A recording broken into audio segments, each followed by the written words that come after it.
Afternoon Dragons. I'm looking for 75 grand for about 2% of my overall project. So my name is Sam Dowling. I'm looking at intraspecies cannibalism of juvenile Sepia officinalis. So here's a few of my references that I've found. To be honest, I've not been able to find any prior research into this before, so it seems like a fairly original idea. But these are just some that I've been able to find that kind of touched on the fact that there is cannibalism within keeping juvenile Sepia officinalis. And they touch on other things like the tank setup and things, so I was able to use them when we were setting up the tank and things like that. So these are the associated bodies that I can get in touch with and are going to help me through it.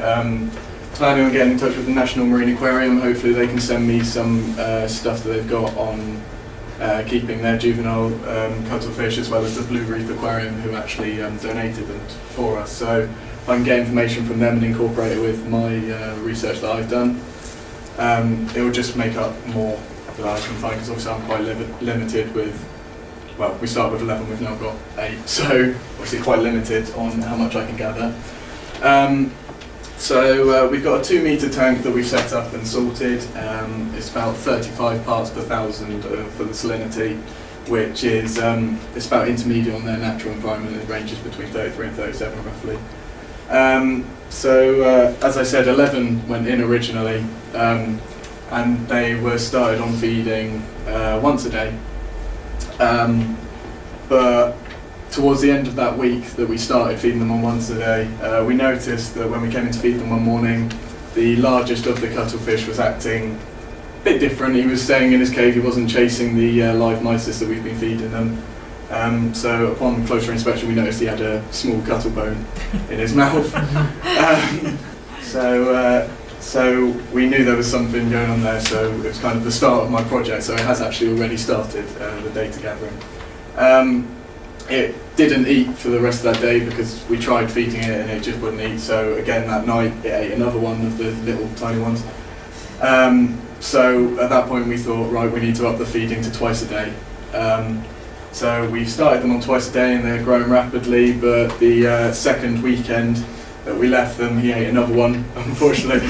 Or, well, good in terms of my research, but you know, so he ate another one. But we haven't had any trouble in the last 2 weeks. They're feeding regularly. We've got a different range of sizes of shrimp, so they seem to be feeding okay. As for the schedule of my operations, as I've said, I've already started. And the plan is to keep it going until Easter, really, so I can gather as many results as I can, and working with the NMA and Blue Reef and things to try and get as much information as possible.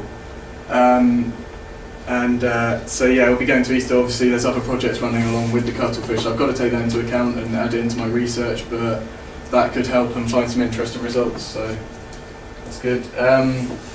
Ethics review, obviously we're keeping them in a tank and things, but we're maintaining that tank to a good standard. We're checking the salinity regularly, we're doing regular water changes and things. We've ensured the tank was blacked out, and so there was minimal stress on them because they do spook easily. So we have been checking that.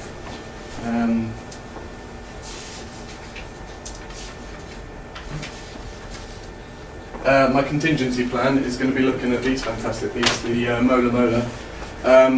Going to be looking at sightings off the coast of Cornwall using research already collected. And